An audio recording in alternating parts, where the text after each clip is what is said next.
오늘 우리에게 주시는 하나님의 말씀 함께 보도록 하겠습니다. 오늘 말씀은 요한복음 8장 1절부터 11절까지의 말씀입니다.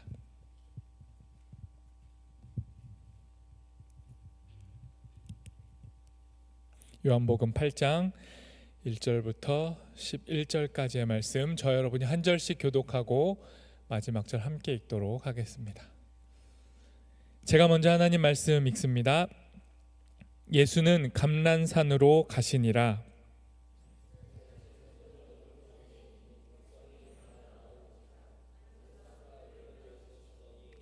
서기관들과 바리새인들이 음행 중에 잡힌 여자를 끌고 와서 가운데 세우고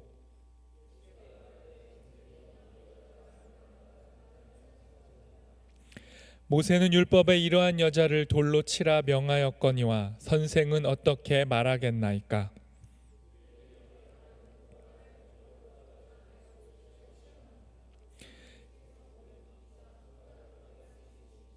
그들이 묻기를 맞이 아니하는지라. 이에 일어나 이르시되 너희 중에 죄 없는 자가 먼저 돌로 치라 하시고,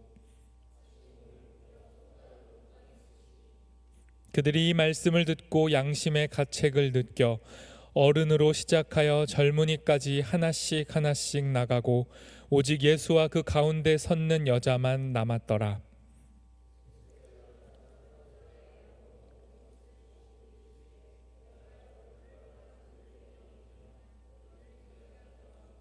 함께 읽습니다. 대답하되 주여 없나이다. 예수께서 이르시되 나도 너를 정죄하지 아니하노니 가서 다시는 죄를 범하지 말라 하시니라.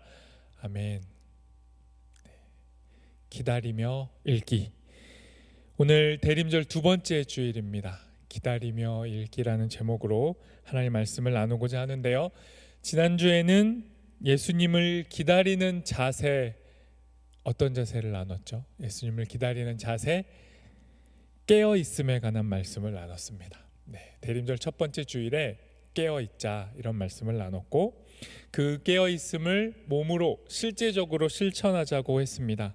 그래서 잘 자고 잘 먹고 잘 운동하시라고 부탁을 드렸는데, 이 시간에 서로 옆 사람 바라보시면서 안부를 묻듯 확인 검사해 보도록 하겠습니다. 이번 한 주 옆에 분 보시면서 잘 잤어? 잘 먹었어? 잘 운동했어? 세 가지 검사해 주십시오.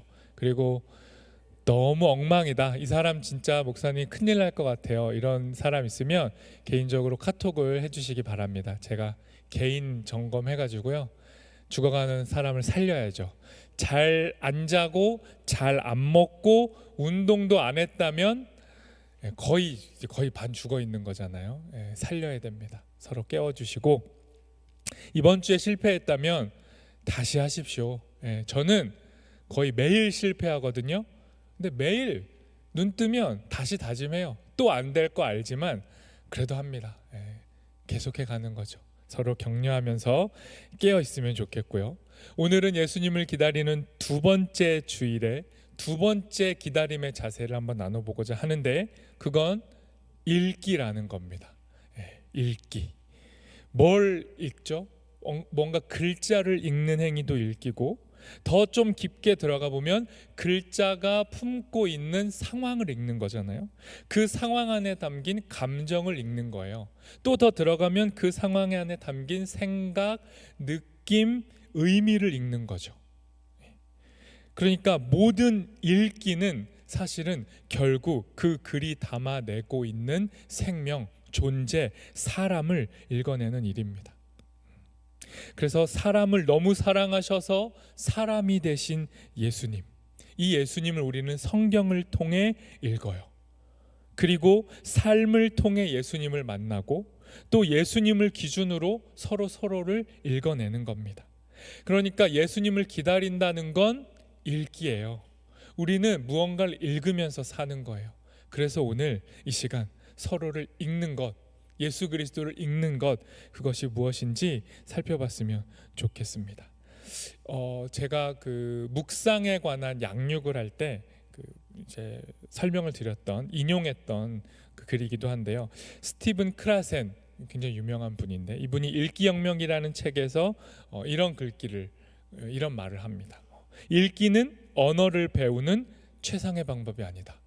유일한 방법이다. 뭔가를 읽는다는 건 여긴 이제 이 언어학자니까 언어를 배우는 것에 대한 이야기를 한 건데요. 사실은 읽는다는 건 뭡니까? 언어를 배우기도 하지만 성경을 배우는 유일한 방법이 되기도 하고 사람을 배우는 유일한 방법이 되기도 하고 하나님을 만나고 배우는 유일한 방법이 되기도 하는 거예요. 엘렌 데이비스라는 분이 쓴 하나님의 진심이라는 책에는 이런 말이 나옵니다.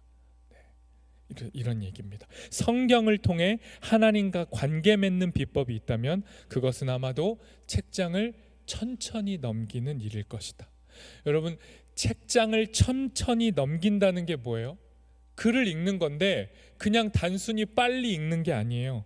이 성경을 예로 들자면 성경 속의 인물, 배경, 상황의 의미를 깊이 보고 생각하고 느끼면서 읽는다는 거죠.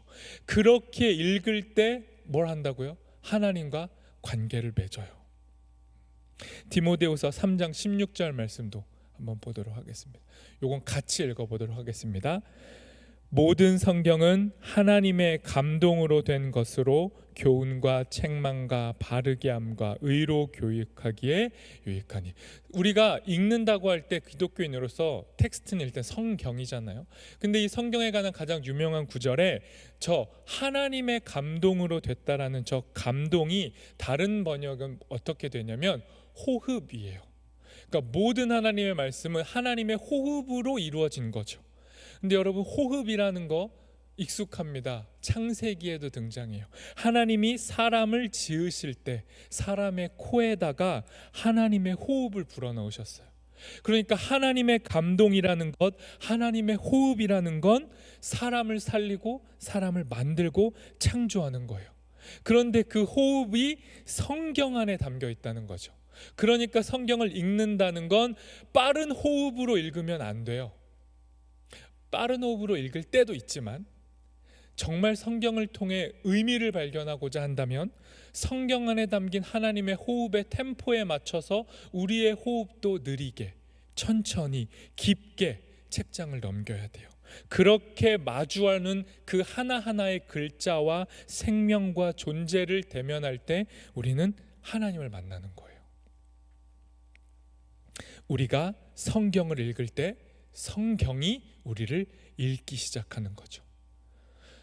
우리 청년부에 정말 제가 너무 좋다라고 했던 모임, 독서 모임이 이제 있었고 또 이제 아마 이어질 텐데 그 독서 모임에서 청년들이 나눴던 책이 있어요. 이상한 목사님이 지으신 그 다시 성경을 읽다라는 책인데 그 책에 이 목사님의 혹은 이 목사님이 함께한 그 교회 공동체의 고백이 이렇게 담겨져 있어요. 띄워주시겠습니까? 네. 이런 고백입니다. 우리가 성경을 열 때 성경이 우리를 엽니다. 우리가 성경을 읽을 때 성경이 우리를 읽습니다. 우리가 성경을 지킬 때 성경이 우리를 지킵니다. 우리가 성경을 사랑할 때 성경이 우리를 사랑합니다. 우리가 우리의 힘으로 성경을 펴서 읽는 것 같지만 그 행위 속에 성경이, 성령이, 예수 그리스도가 우리를 읽기 시작한다는 거예요. 우리는 대부분 다 너나 할 것 없이 다 읽으면서 사는데 어떻게 읽으면서 사냐면 내 좁은 세계에 갇혀서 읽어요. 내 좁은 눈으로, 내 좁은 울타리로, 내 생각과 편견으로 나를 읽고 타인을 읽고 세상을 읽고 심지어 하나님도 그렇게 읽어요. 나를 기준으로 모든 걸 판단하고 결정하면서 읽어요. 이런 우리의 연약한 한계, 무지, 교만함, 이것들이 깨어지려면 어떻게 해야 되냐면 또 읽어야 돼요. 그럼에도 읽어야 돼요. 다시 읽기를 통해 우리의 삶이 부서지고 조명되고 조정되면서 본래 우리의 자리로, 바른 읽기의 자리로 되돌아가는 겁니다. 그러니까 읽으셔야 돼요. 그런데 읽으실 때 주의할 게 있습니다. 그게 뭐냐면 우리가 뭔가를 읽는다는 것, 누군가를 읽는다고 할 때 우리는 결코 있는 그대로 읽지 않는다는 것. 우리는 보이는 그대로 보는 것 같지만 우리는 보이는 그대로 보는 게 아니라 내가 보고 싶은 대로, 내가 생각하는 대로, 내가 믿는 대로 대상을 판단해요. 내 안에 형성된 내 신념이 이 모든 우주와 세계를 판별해요. 내 신념이 모든 걸 다 읽어내는 겁니다. 이걸 인정하셔야 돼요. 우리가 뭔가를 믿을 때 그 믿음이라는 것, 그 신념이라는 게 우리의 관점을 지배하는 겁니다.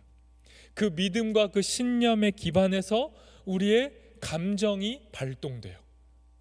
그리고 이성이나 합리적이라고 믿었던 그 근거들, 이건 내가 감정적으로 판단하는 게 아니야, 이건 굉장히 이성적이고 합리적인 거야 라고 그 근거로 삼았던 것들을 우리가 하나 둘 가져와서 내 신념을 강화시키는 거죠. 내 편견을 강화하고 합리화하는 거예요. 이런 우리의 태생적인 한계를 인정하고 겸손하게 읽기 시작할 때 바른 읽기가 시작되는 겁니다. 우리가 함께 이제 살펴볼 오늘의 본문 속에는 우리를 읽어내시는 하나님의 읽기가 뭔지가 드러나 있어요. 우리의 오염돼 있고 오해돼 있는 우리의 읽기 방식을 바르게 조정해 줄 하나님의 읽기 방식이 오늘의 본문의 사건에 기록되어 있다는 겁니다. 그 유명한 죄 지은 여인이 잡혀온 사건, 그리고 이 죄 앞에 놓인 여인을 다른 시선으로 읽어내시는 예수님, 이 이야기 속에서 바른 읽기의 방법을 발견했으면 좋겠습니다. 3절과 4절, 오늘의 본문 3절과 4절 세 번역으로 함께 읽어보도록 하겠습니다. 같이 읽습니다. 율법학자들과 바리새파 사람들이 간음을 하다가 잡힌 여자를 끌고 와서 가운데 세워놓고 예수께 말하였다. 선생님, 이 여자가 간음을 하다가 현장에서 잡혔습니다. 예수님을 지지하고 따르는 사람들이 많았어요. 예수님이 사역을 시작하시고 인기와 명예, 유명세를 타기 시작했어요. 그리고 반대 세력, 예수님을 반대하고 있던 자들이 예수님을 어찌하지 못하고 그냥 예수님이 하신 일들을 지켜보던 상황이에요. 예수님을 해하고 싶지만 해하지는 못하는 상황 속에 이 비겁한 인간들이 자신들 마음대로 해도 된다고 생각했던 한 여인을 붙잡아가지고 예수님 앞에 세웁니다. 예수님을 공격하기 위해 또 다른 약자, 희생양을 데려온 거예요. 그런데 이 여인이 어떤 여인입니까? 자기 남편이 아닌 남자와 동침하고 있던 그 현장에서, 그 부끄러운 현장에서 바로 잡혀온 여인이에요. 간음한 여자인 거죠. 그런데 중요한 건 뭐예요?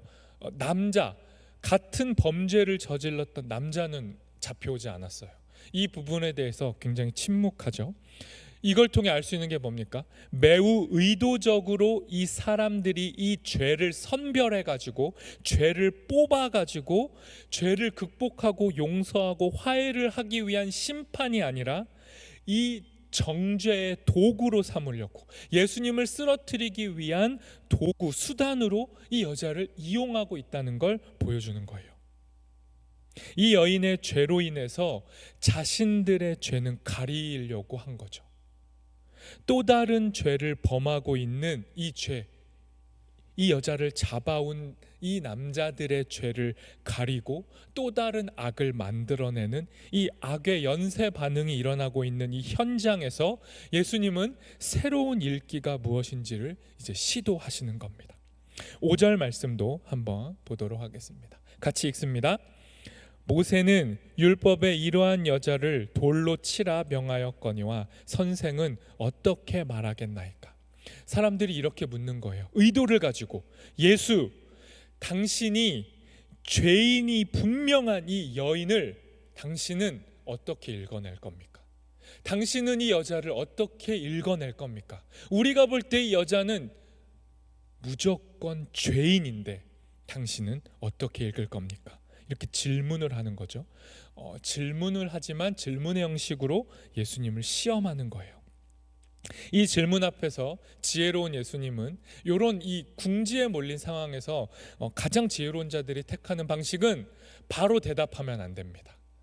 멈춤 버튼을 눌러야 돼요. 예수님도 이 질문에 일시정지 버튼을 누릅니다. 그게 6절에 나와요. 새 번역으로 6절 말씀 읽어보겠습니다. 그들이 이렇게 말한 것은 예수를 시험하여 고발할 구실을 찾으려는 속셈이었다.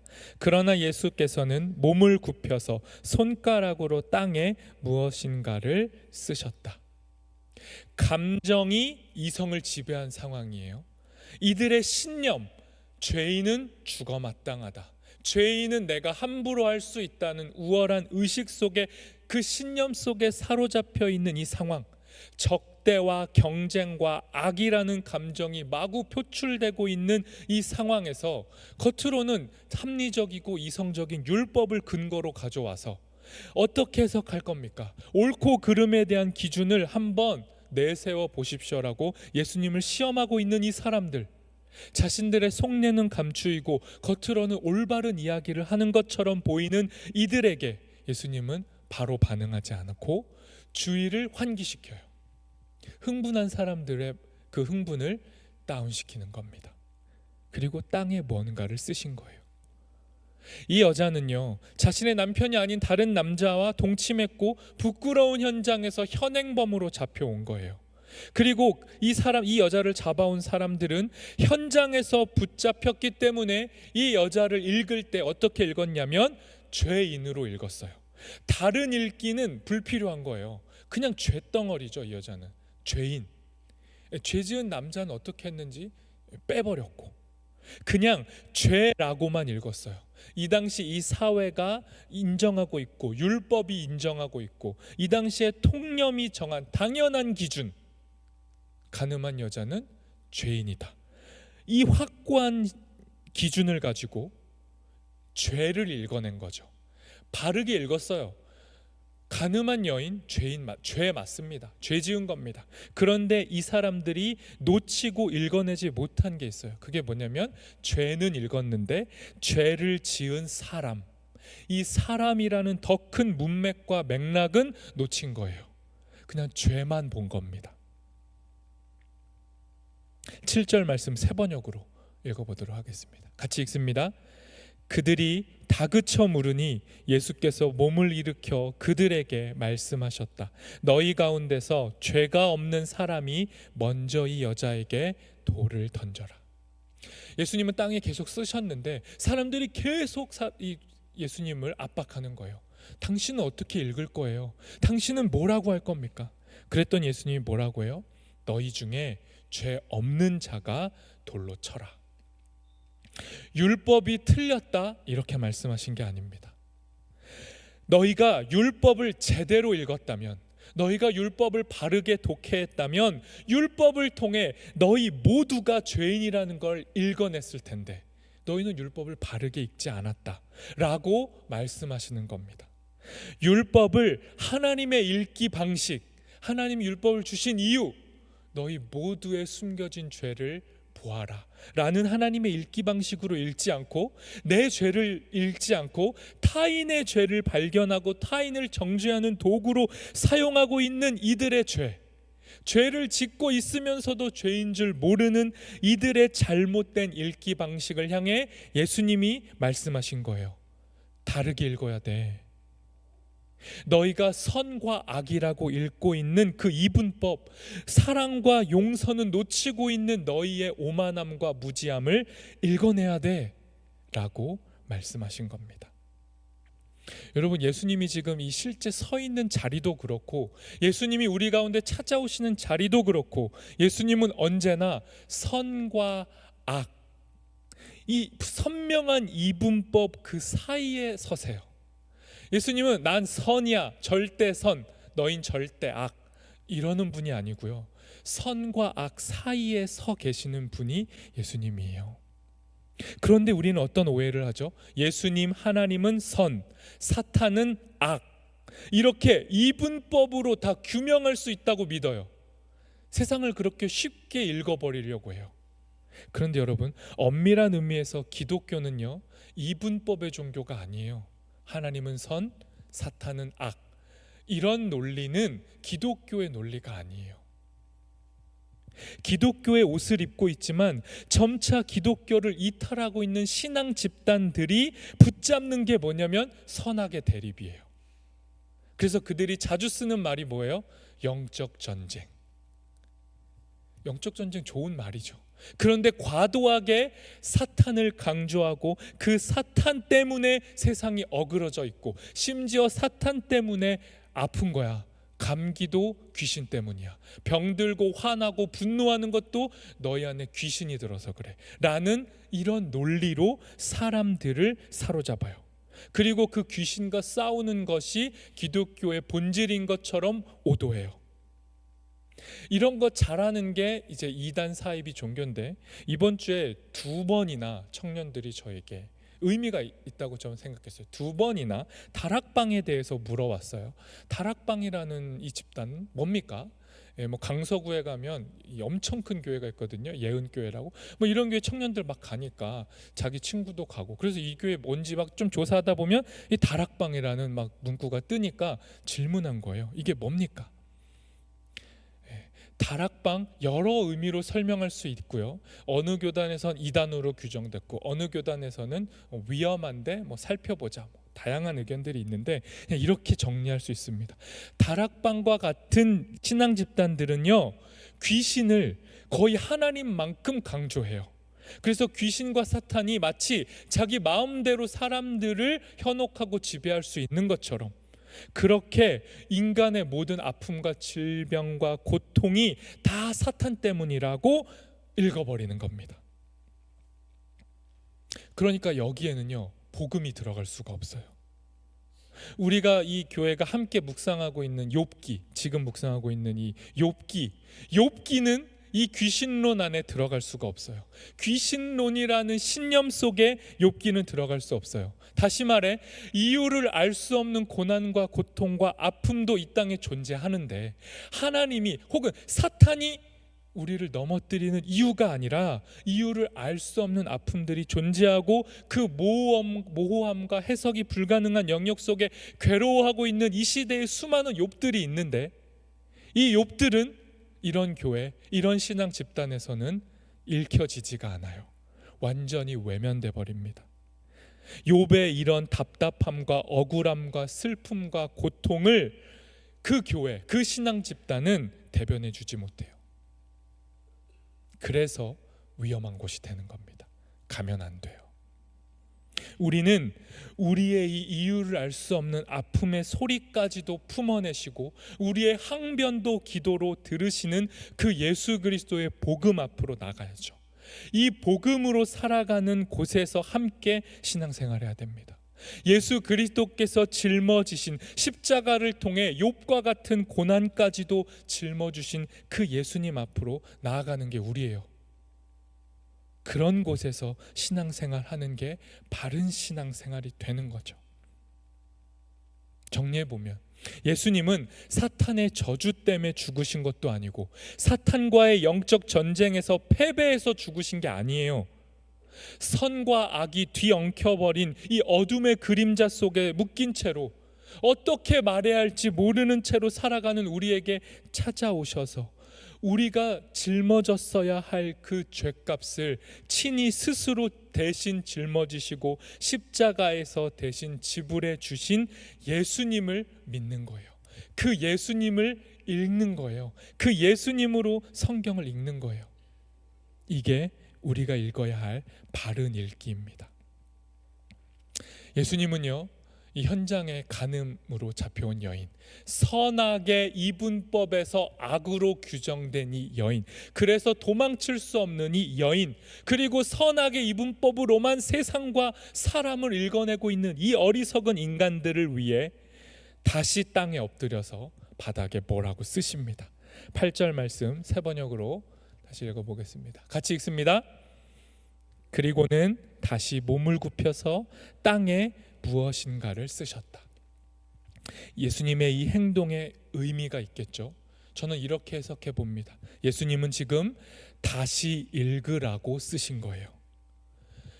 정죄하고 있는 너희를, 그리고 너희가 끌고 온 이 여자를, 그리고 너희의 죄를, 너희의 실체를 다시 읽어보라는 거예요.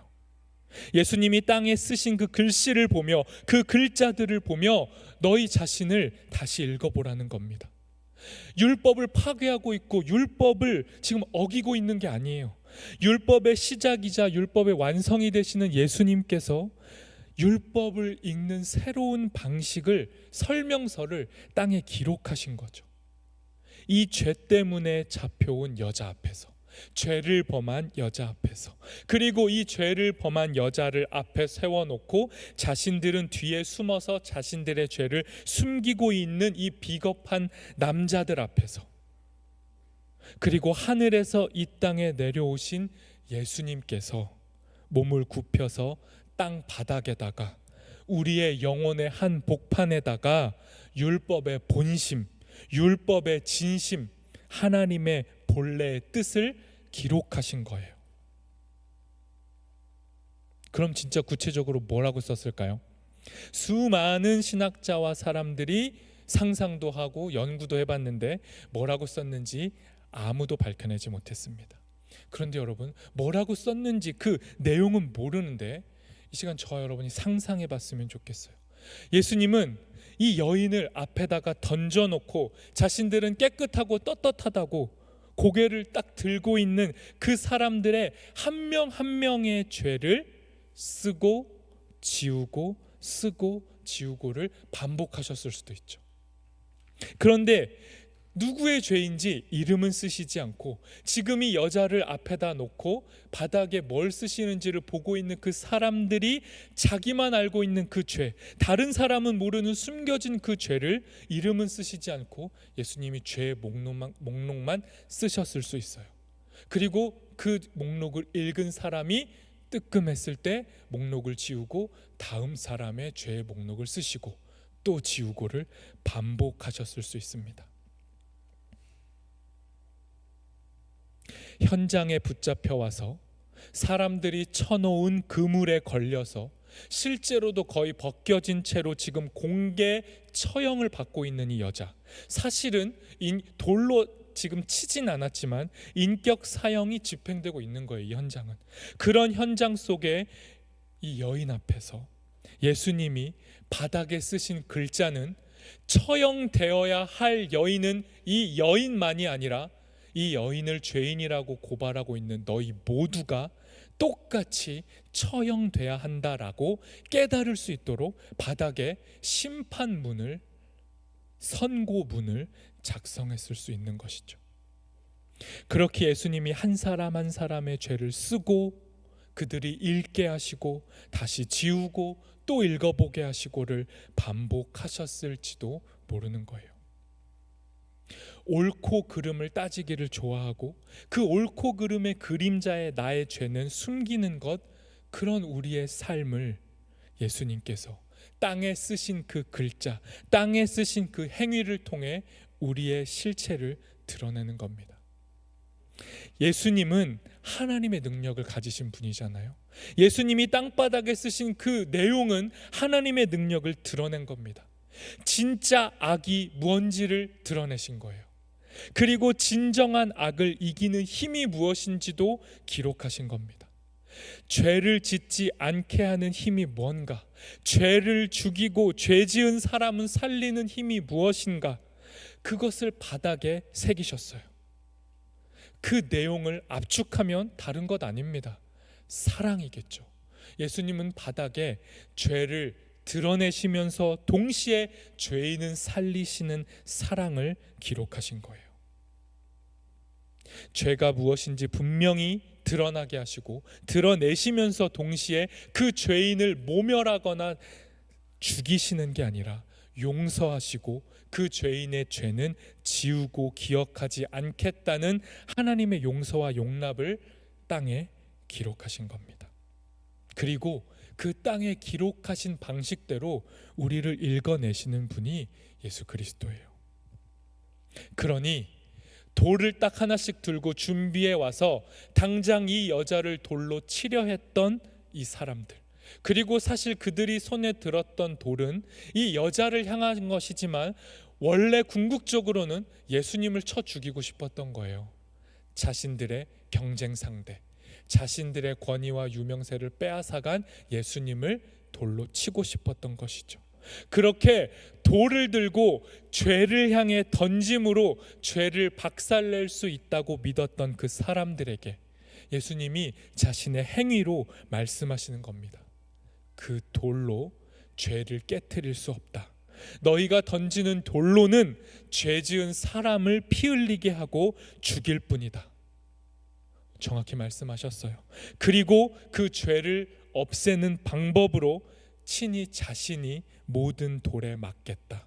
내가 십자가에 올라가 그 모든 피와 눈물을 통해 너희를 휘감고 있는 죄의 사슬을 벗겨내겠다. 이게 예수님의 방식이에요. 이 방식으로 세상을, 죄인을, 너희 자신을 읽어보라고 예수님이 계속 말씀하신 겁니다. 그렇게 예수님은 끌려온 죄인뿐만 아니라 날마다 죄의 사슬에 휘감기는 우리의 죄를 벗겨내시는 분이에요. 성령으로 우리에게 다가오셔서 우리를 정죄하시는 것이 아니라 우리를 지켜내시는 분이 예수 그리스도입니다. 그러면 죄는 어떻게 되냐? 그 죄는 이 예수 그리스도의 사랑 앞에서만 힘을 잃는 거예요. 사랑받은 사람만이, 사랑받아본 자만이, 사랑에 감싸여 본 사람만이 죄에서 해방될 수 있는 거예요. 사랑과 용서는 돌을 들었던 사람들의 돌을 내려놓게 만듭니다. 사랑만이 우리의 감정과 이성과 영혼을 바른 자리로 돌려놔요. 그러나 안타깝게도 여전히 율법으로 자기와 타인과 하나님을 읽어내려는 이 사람들은 이 예수님이 땅에 기록하신 이 사랑 앞에서도 자신들이 걸어온 그 길을 완전히 돌이키지 않아요. 그냥 부끄러움 때문에 도망갑니다. 9절 말씀 세번역으로 같이 읽어보겠습니다. 같이 읽습니다. 이 말씀을 들은 사람들은 나이가 많은 이로부터 시작하여 하나하나 떠나가고 마침내 예수만 남았다. 그 여자는 그대로 서 있었다. 예수 그리스도의 사랑의 읽기 방식 앞에 모든 남자들 다 도망쳐 버렸습니다. 그리고 그 자리에는 예수님과 여자만 남았어요. 그리고 예수님이 이 남겨진 여자에게 마지막으로 말씀하십니다. 오늘의 본문 마지막 10절에서 11절 세번역으로 같이 읽겠습니다. 예수께서 몸을 일으키시고 여자에게 말씀하셨다. 여자여, 사람들은 어디에 있느냐? 너를 정죄한 사람이 한 사람도 없느냐? 여자가 대답하였다. 주님, 한 사람도 없습니다. 예수께서 말씀하셨다. 나도 너를 정죄하지 않는다. 가서 이제부터 다시는 죄를 짓지 말아라. 예수님이 이렇게 말씀하시는 거예요. 여자야, 너를 죄인이라고 일궈대던 그 수많은 남자들의 눈, 그들의 차가운 손가락 어딨니? 너를 고발하던 그 시끄러운 입들은 어디 갔니? 나는 너를 그들처럼 읽어내지 않겠다. 나는 너를 죄인이라고 읽지 않고 용서받은 자, 죄에서 풀려진 자, 죄에서 해방된 자라고 읽을 거야. 그러니 너도 그들이 너를 읽어내던 방식으로 읽지 말아라. 너도 너를 함부로 대하지 말아라. 너를 하나님의 자녀, 하나님의 백성, 하나님의 존귀한 자로 여기며 살아라. 너의 몸을, 너의 인생을 함부로 대하지 말아라 라고 말씀한 겁니다. 이 예수님의 말씀은 이 여인이 잘했다는 게 결코 아니잖아요. 이 여자에게 이 여자가 지은 죄 가볍다고 말씀하시는 게 아니에요. 도리어 이 여자의 죄는 돌에 맞아 죽을 만큼 위험했던 죄라고 말씀하시는 거예요.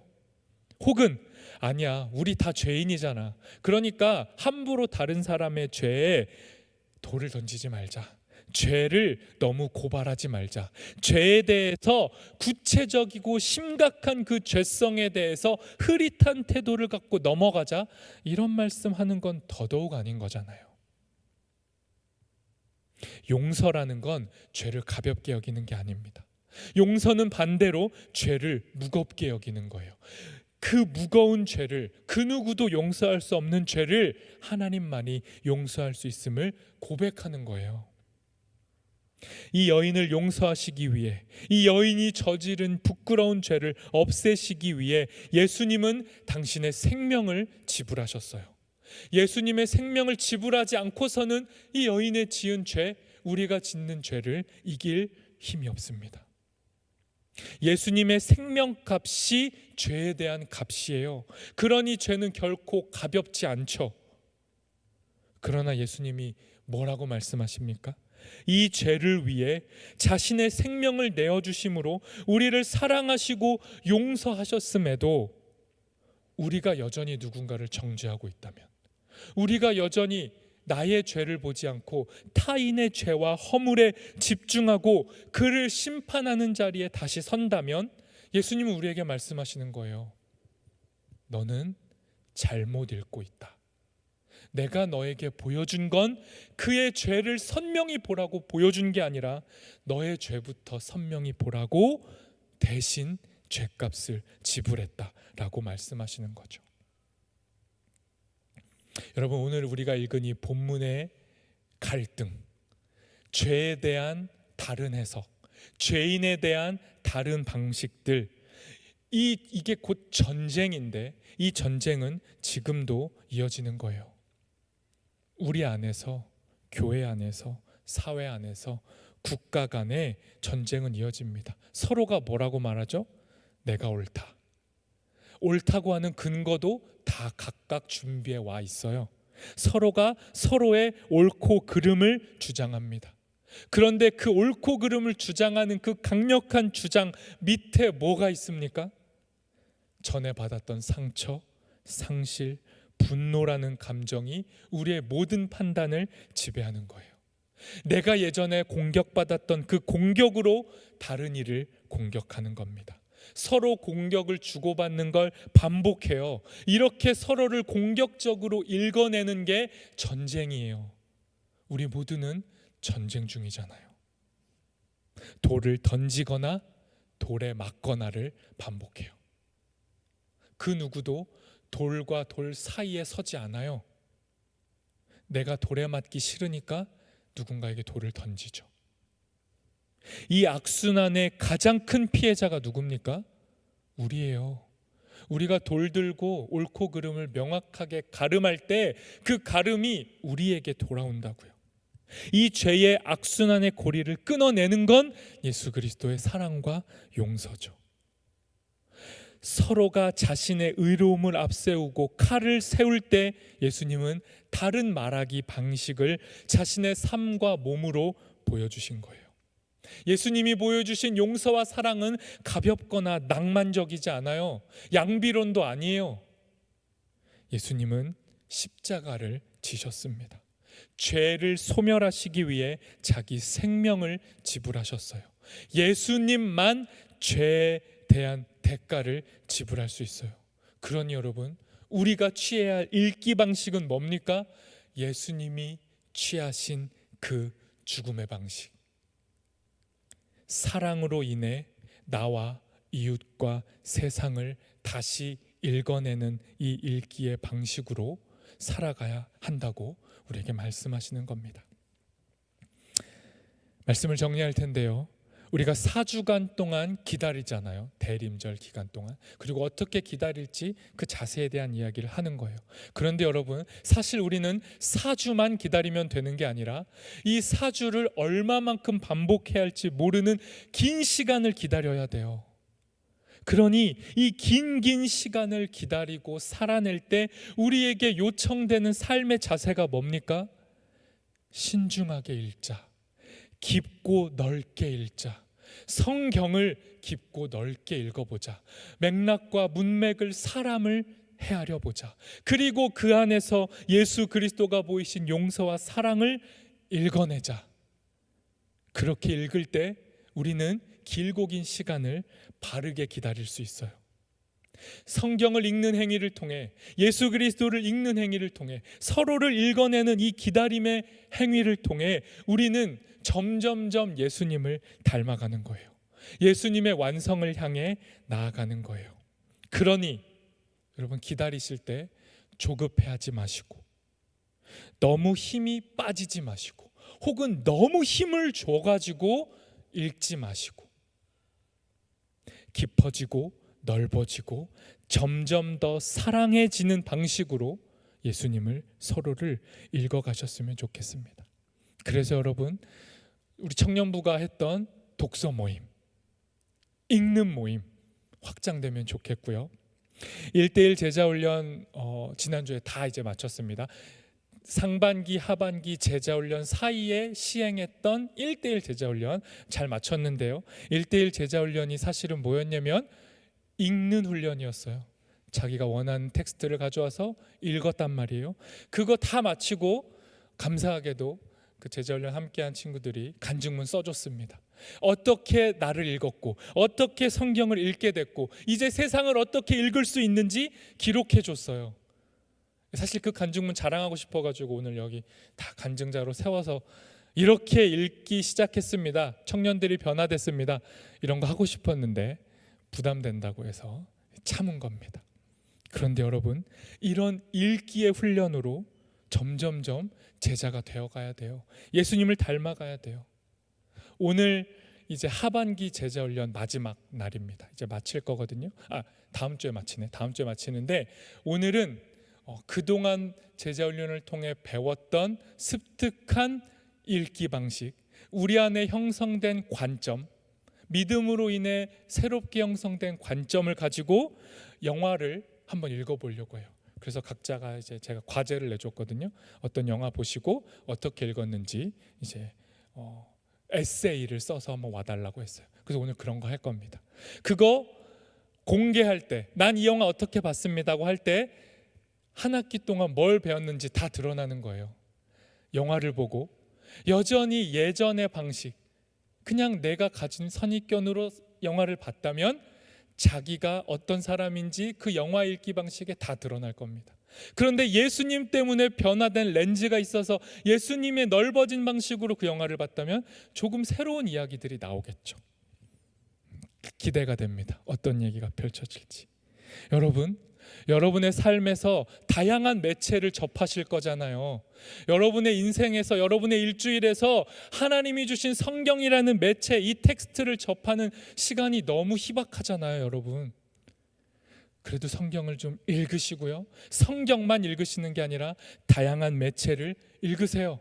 그리고 읽으시면서 교리라는 우리 안에 이미 형성돼 있는, 다시 읽을 필요가 없이 완벽한 정답이라고 믿고 있는 교리적인 읽기 방식으로 세상을 읽어내지 마시고 비교리적인 언어를 습득해 보시고 예수님이 한 여인을 놓고 다른 방식으로 대하셨던 그 새로운 방식을 배워보시고 그렇게 비그리스도인들에게, 여전히 죄인이라고 정죄받고 있는 그들에게 말을 걸 수 있는 언어를 습득하시고 그 비그리스도인을 읽어낼 수 있는 언어를 여러분의 심령 안에 새기시고, 그래서 표피를 넘어 그 심층 안에 잠겨있는 하나님의 형상, 하나님의 가능성을 발견하고 그렇게 비그리스도인에게 다가가서 기쁜 소식, 우리가 가진 복음, 외계어 말고 전혀 그 사람이 못 알아들을 소리 말고 그에게 전달될 수 있는 살아있는 말로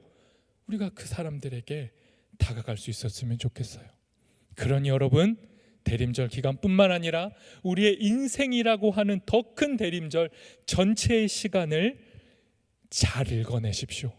성경을 읽으시고 책을 읽으시고 서로를 읽으시고 다시 읽어보시고 깊게 보시고 넓게 봐주세요. 그러면 전과 다른 게 보일 겁니다. 이게 예수님이 이 땅에 오신 이유입니다. 우리를 읽어주시려고, 우리를 다시 읽어주시려고, 죄 덩어리라고만 읽고 있는 나를 죄 용서받은 자라고 읽어주시려고 이 땅에 오신 거예요. 그러니 여러분도 다시 읽으십시오. 그렇게 예수님을 닮아가시고 그렇게 예수님을 기다리시고 그렇게 서로가 서로를 읽어주며 예수님, 세상에 없는 대체 불가능한 이 읽기의 자세로, 예수님의 사랑으로, 예수님의 사랑의 자세로 살아가는 우리 모두가 되기를 소망합니다. 이 시간 말씀을 기억하며 우리 잠시 기도하도록 하겠습니다. 여러분, 이 시간 기도하실 때 나는 그동안 어떻게 세상을 읽어왔는가? 나는 그동안 어떻게 성경을 읽어왔는가? 나는 그동안 어떻게 나 자신을 읽어왔는가? 나는 그동안 어떻게 타인을 읽어왔는가? 나는 그동안 어떻게 예수님을, 하나님을 읽어왔는가? 되돌아보십시오. 그리고 우리의 읽기 방식이 넓어지고 깊어지고 더 나아가서 정죄와 판단의 태도가 아니라 용서와 사랑과 구원의 방식으로 점점점 세상을 읽어갈 수 있도록 그렇게 변화되기를 소망한다고, 성령 하나님 우리의 읽기 방식을 변화시켜 달라고 이 시간 함께 기도하도록 하겠습니다.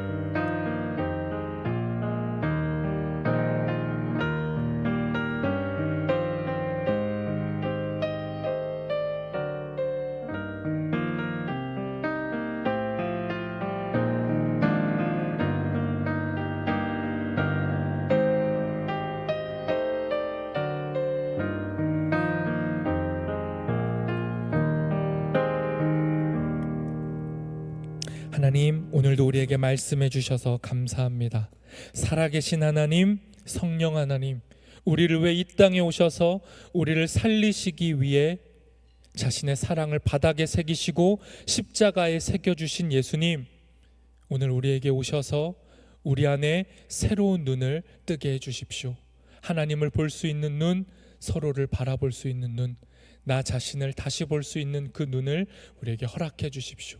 그렇게 점점점 주님을 닮아가는 우리 모두 되기를 소망합니다. 예수님의 이름으로 기도합니다. 아멘.